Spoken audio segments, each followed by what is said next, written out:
A paz do Senhor Jesus, irmãos. Que bênção a gente hoje estar aqui para gravar esse estudo, né? Que é maravilhoso. Continuação do livro de Jeremias, hoje o capítulo 12, de 17 versículos, né? Você vai ver que dentro do capítulo tem dois títulos, né? Com dois assuntos diferentes. Bênção de Deus para a sua e para a minha vida. Vamos aprender nesse dia que se chama hoje, amém? O primeiro título fala prosperidade do ímpio. Justo serias, ó Senhor, ainda que eu entrasse contigo num pleito, né? Aqui fala do pleito, para a gente entender, como se a gente comparecesse diante de um juiz terreno aqui, para julgar uma causa, ali para ter apresentação das causas, para chegar num denominador comum, vamos dizer assim, né? Claro, que diante de Deus, a resposta dele, né? Diante de um juiz, ele vai analisar e vai ver o que é o correto, o certo, né? Aí continua assim, fala assim: contudo falarei contigo dos teus juízos, porque prospera o caminho dos ímpios, e vivem em paz todos os que procedem aleivosamente. Jeremias não compreendia, não aceitava. Por que o ímpio prosperava vivendo uma vida corrupta, longe de Deus? Irmãos, ele foi até Deus perguntar, questionar Deus por que disso. Às vezes muitos de nós queremos entender isso, irmãos. Olha que Deus responde para ele, eu creio que para nós também. Versículo 2. Plantaste-os e eles se enraizaram, crescem, dão também fruto. Chegada está a sua boca, porém longe das suas entranhas, né? Está dizendo de frutos que eles dão, mas não da maneira, irmãos, que você, nós, como igreja do Senhor, a gente planta no Espírito, diz a palavra, e colhe vida eterna. O ímpio não. Ele pode até colher algo supostamente nessa terra que parece que é bom, mas aquilo é momentâneo, é passageiro. É diferente de quando nós plantamos no Espírito. A Bíblia fala que nós colhemos vida eterna. Aleluia. Versículo 3. Mas tu, ó Senhor, me conheces. Tu me vês e provas o meu coração para contigo. Arranca-os como as ovelhas para o matador e dedica-os para o dia da matança. Versículo 4. Até quando lamentará a terra e se secará a erva de todo o campo pela maldade dos que habitam nela?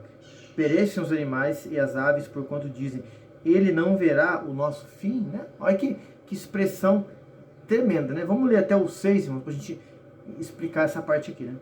Se te fadigas correndo como com homens que vão a pé, como poderias competir com os cavalos? Se tão somente numa terra de paz está confiado. Como farás a enchente do Jordão? 6. Porque até os teus irmãos e a casa do teu pai, eles próprios procedem deslealmente contigo. Eles mesmos clamam após ti em alta voz. Não te fias neles, ainda que te digam coisas boas, né? Aqui você vê que Deus, irmãos, aqui responde o que Jeremias vai até ele no versículo 1 e 2. Deus dá exemplos dentro da natureza, falando da importância da confiança, do acreditar nele, no juízo dele. Às vezes, irmãos, a justiça de Deus para alguém que está nos afrontando, está até mesmo dando pouco caso da igreja do Senhor, de nós, irmãos. Não é na hora. Deus, irmãos, ele dá chance, todo instante, todo momento, para a pessoa se arrepender do seu mau caminho e se converter. O juízo vem, mas não é na hora que a gente quer, irmãos, é na hora que Deus quer. E Deus vem falar aqui com Jeremias e ainda fala da família dele, para ele não acreditar, porque falam mal dele, são contra ele, por causa do quê? Por causa de Deus, por causa da fé, por causa da escolha dele de servir o Senhor. Então Deus dá uma resposta para Jeremias aqui, irmãos. Então aqui, ó, não te fies nele, outras palavras, não te confies neles, ainda que te digam coisas boas, né? Às vezes te elogiam na sua frente, pelas costas não falam mal, falam que você é uma bênção, ou você é uma pessoa boa, que gostam de você, mas é só mentira, irmãos. Mas Deus não está mandando você maltratar ninguém, desprezar ninguém, mas colocar na mão dele, confiar nele, acreditar nele, irmão. Aos olhos e aos ouvidos, a sabedoria que é do Senhor, nada passa, nada esconde. Deus sabe tudo. Você aí, meu servo e serva de Deus, você que está vendo o canal pela primeira vez, o que você está pensando no seu coração, Deus já sabe. Deus já pode responder agora, se você crer e aceitá-lo como Salvador, ou você acreditar e ele mudar o quadro. Assim que ele faz, aleluia. O versículo 7 em diante tem um outro título que fala assim: a herança abandonada. Desamparei a minha casa, abandonei a minha herança, entreguei a amada da minha alma na mão de seus inimigos. Por causa do que, irmãos? Que Deus entregou? Porque o povo escolheu a desobediência. Por isso que Deus entregou.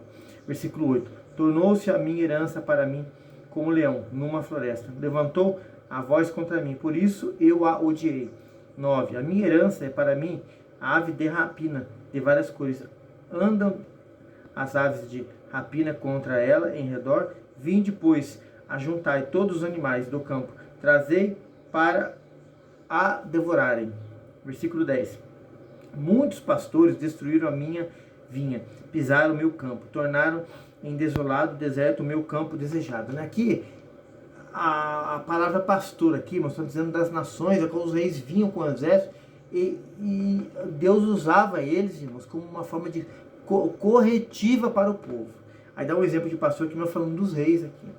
Destruiu a vinha, a vinha que era amada pelo Senhor. Irmão, por que destruiu? Por que a terra ficou abandonada? Por que a terra ficou desolada? Por que às vezes o mal chega na casa de uma pessoa que diz que é de Jesus, serve a Jesus? Porque a pessoa para de obedecer, para de crer, para de fazer aquilo que Deus quer, irmão. Estar só dentro de uma casa de oração não quer dizer que você é uma pessoa, aleluia, que tem intimidade com Deus. Irmão, temos que estar, sim, porque a Bíblia fala que é para a gente não deixar de congregar, como é costume de alguns, é um mandamento do Senhor. Irmão, adorador, você tem que ser em todo lugar, mas ir à casa do Senhor, irmãos, é mandamento, você tem que ir. Jesus ia, e o povo queria matá-lo, persegui-lo, apedrejá-lo, ele não deixava de estar no templo. Deu um exemplo para você e para mim hoje, não deixe de congregar. Se você está falando, não, eu vou ficar em casa cultuando a Deus, está errado, você está descumprindo o mandamento do Senhor. É ir na casa do Senhor para ouvir, para adorar, para prestar um culto a Ele. Aleluia! Então o povo aqui, irmãos, estava nessa calamidade por desobediência, irmãos, já viraram religiosos, irmãos, serviam a Deus de qualquer maneira. Irmãos, eles tinham Baal como Deus deles nesse período bíblico aqui, irmãos. Criam que Baal abençoava a terra, era o Deus da fertilidade, tantas coisas. Irmãos, você vai ver até o final aqui do capítulo 12, é o que Deus vai falar. Versículo 10, versículo 11. Em desolação a puseram, e clama a mim na sua desolação, e toda a terra está desolada, porquanto não há ninguém que tome isso a sério, Não reconhecem a Deus, irmãos. Não tem temor, não tem respeito, brincam, irmãos. Só que não brinca na hora que cai no erro, não, na desolação. Já começam a brincar, irmãos, quando dizem que estão servindo, quando estão numa casa de oração, quando vão tocar no ungido, numa ungida do Senhor, com a língua, falando mal, criticando. Irmão, tem pessoas que vão dentro da igreja, irmãos, da casa de oração, para dar risada de quem prega, de quem louva, de quem está ali, irmãos, fazendo de coração para Deus, está tocando no ungido do Senhor. Cuidado! Quando o mal vier, você vai chorar amargamente. Deus, por que está acontecendo isso comigo? É por causa da escolha errada hoje. A igreja não é circo, a casa de oração não é palanque para ninguém fazer piada. É adorar, é louvar, é exaltar o Senhor, aleluia. Versículo 12. Sobre todos os lugares altos no deserto vieram destruidores, porque a espada do Senhor devora desde um extremo da terra e outro. Não há paz para nenhuma carne. Por que dos altos, irmãos? Porque o povo de Israel, como de Judá, ia nos altos sacrificar a ídolos. Deus fez vir do alto inimigo para eles se lembrar o erro deles, para eles não fazerem mais. Deus trata, irmãos, porque Ele quer ver mudança na vida do povo. Versículo 13. Semearam trigo e cegaram espinhos. Cansaram-se, mas de nada se aproveitaram. Envergonhados sereis das vossas colheitas. E é por causa do ardor da ira do Senhor, Plantava e não colhia, por causa da desobediência. Lê também Deuteronômio 28, Ele inteiro, as bênçãos e as maldições. As maldições por causa do quê? Da desobediência. Versículo 14. Assim diz o Senhor, acerca de todos os meus maus vizinhos que tocam a minha herança, que fiz herdar o meu povo, Israel, eis que arrancarei da sua terra, e a casa de Judá arrancarei do meio deles. 15. E será que depois de eu os haver arrancado, tornarei a me compadecerei deles e os farei voltar cada um a sua herança e cada um a sua terra? Vamos ler o 16 e 17 também. E será que diligentemente aprenderem os caminhos do meu povo, jurando pelo meu nome, vive o Senhor, como ensinaram o meu povo a jurar por Baal. Então edificar-se-ão no meio do meu povo. 17. Mas não quiseram ouvir totalmente. Arrancarei a tal nação e farei perecer, diz o Senhor. Irmão, o povo estava sendo, irmãos, passando, vamos dizer assim, uma fornalha, num processo. O povo estava sendo amassado, tratado, corrigido, de tudo quanto é forma, irmãos, e não tomava vergonha na cara. É que coisa que muita gente hoje, irmãos, diz que é de Deus, mas falta tomar vergonha na cara. Precisa se arrepender, se converter. Precisa, como a gente vê aqueles hinos antigos, né? Quero voltar ao primeiro amor, voltar. Aquela época que serviu o Senhor com alegria, em espírito e verdade, com temor, com respeito. Irmão, pessoas hoje estão brincando, estão deixando a apostasia entrar nas suas vidas. Irmão, o negócio é sério, não é brincadeira. Irmãos, igreja, olha o que Jeremias passava com esse povo.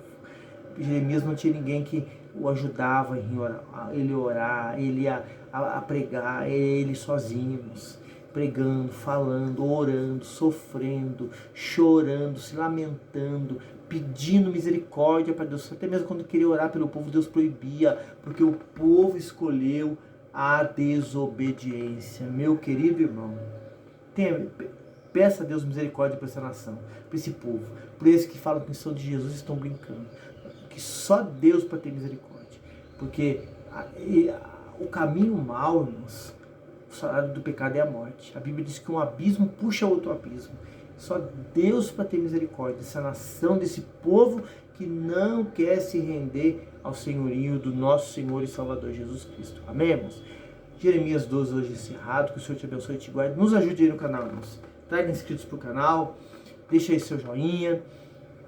Compartilha esse link aí para a glória de Deus. Amém? A paz do Senhor Jesus.